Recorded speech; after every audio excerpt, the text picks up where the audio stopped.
You're walking through Aldgate before dawn. The cobblestones are wet, but no one has poured water on them. It hasn't rained in 3 weeks. It's the smell, vinegar and burning herbs from a fire someone set at the end of Houndsditch. And you've learned to recognize when fog isn't fog. There are red crosses on the doors. You count them as you walk, because counting is the only thing your mind can do without permission. House 7, House 12, House 14, House 15. By the time you reach the bend in the lane, you've stopped counting. It's Tuesday, September 5th, 1665. You're 23 years old. You've been walking these streets as a parish doctor for exactly 11 weeks. Your father died at the Battle of Worcester in 1651, 14 years before he could meet you. Your mother is a seamstress in Stepney. You finished your apprenticeship under Mr. Thomas Thomason, physician, anatomist, drinker of port, 3 months before the plague reached London from Amsterdam. When Aldgate Parish lost 2 of its doctors in May, you took the contract. 6 shillings a week, plus boots, plus a wax-coated robe, plus the leather beak mask that smells of theriac, rosemary, juniper, mint, dried rose, and 3 other things Mr. Thomason refused to name. He said the recipe was older than the College of Physicians and twice as useful. Your first house was on Houndsditch, a merchant named Whitwell, his wife, their 3 children. The eldest girl was named Mary. She was 7. She had blue eyes, the kind that don't get any darker even when you wash them with vinegar. You were trained to look for buboes in the groin and armpit, fever above 104, the dark spots beneath the skin. Mary had all 3. So did her mother. So did her brothers. You gave them theriac mixed with wine. You bled the mother. You placed dried toad on the buboes. Thomason swore by it, said it pulled the poison. The next morning, 2 of the children were dead. By Friday, the mother. By Sunday, Mary. Mary asked you on Thursday night if she was going to die. You told her no. You knew you were lying. She knew you were lying. Then she said the thing you don't say out loud, even to your wife, 25 years later. Please don't leave me. You stayed until 2 in the morning. You walked home through streets so empty you could hear the rats in the gutters. You didn't sleep. By August, the bills of mortality were posted 3 times a week instead of once. You had to walk past Old Bailey to read them. The numbers stopped meaning anything. 6,102 plague deaths last week. 6,188 this week. 7,165 the week after. The bells. The bells were the worst thing. Every parish rang their bells for every death.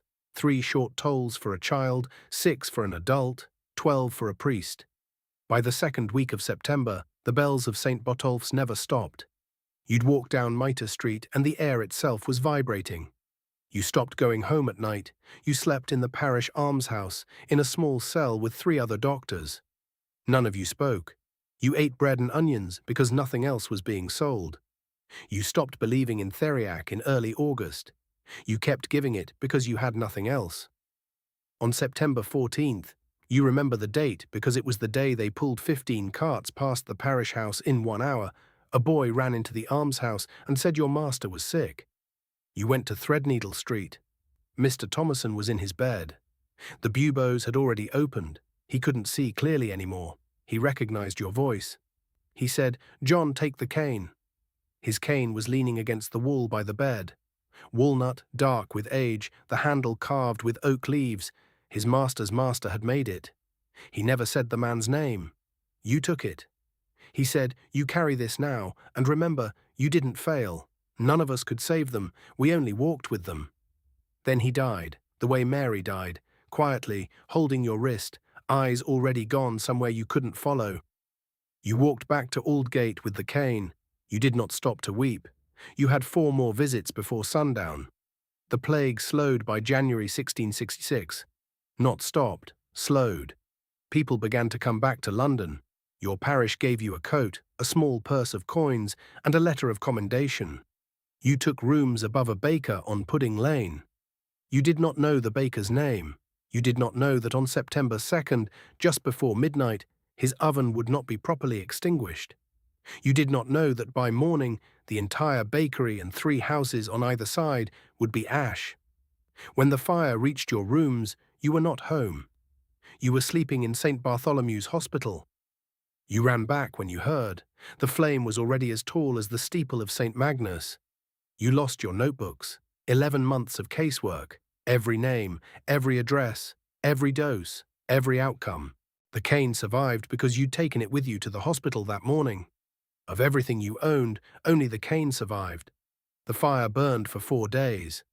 When it stopped, 2/3 of the city was gone. So was the plague.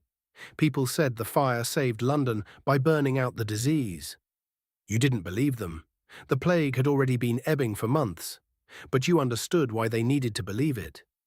You marry Anne Carter in 1670. She is the daughter of a widow you visited in 1665. She survived.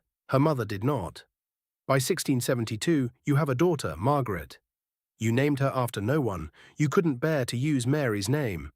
You sleep 3 hours a night, sometimes 4. Anne thinks you are working too hard. You are not working. You are awake. You stare at the ceiling and you can still hear the bells of St. Botolph's, even though you live now in Highgate, where the bells are different. Sometimes you dream of Mary's eyes, blue, never darker. Sometimes you dream of Mr. Thomason's wrist letting go of yours. Sometimes you dream nothing at all, and that is worse, because then you don't know what you carry, only that you carry it. Anne never asks. You love her for that. A boy comes to your door on a Tuesday in October 1690. He is 17. He has been studying anatomy under Dr. Hodges's nephew. He wants to apprentice with you. He has heard the stories. You look at him for a long time. He has the same kind of face you had.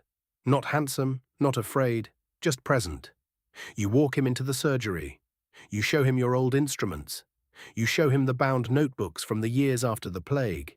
You show him the dried herbs in their bottles.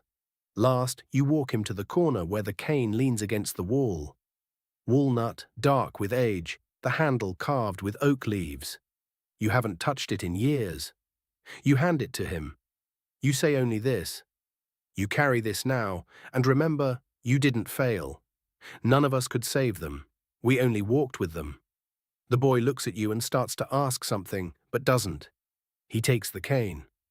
That night, after Anne is asleep, you sit by the fire and you understand something you didn't understand for 25 years. Mr. Thomason did not say those words to comfort you.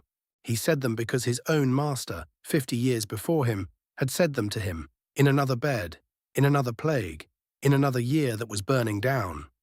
The words have been passed forward, doctor to doctor, plague to plague, since before the College of Physicians existed. You are now the man who passes them on. You die in 1714. You are 72. Anne is already gone. The plague comes back to Marseille that year. You hear of it from a traveller, and you are glad you will not live to see it. The cane is in the boy's hands now. He is an old man too, almost your age when he came to your door. He has given it to his own apprentice. The oak leaves are smoother now, almost worn away. The work doesn't get easier. The grief doesn't pass. The cane keeps moving.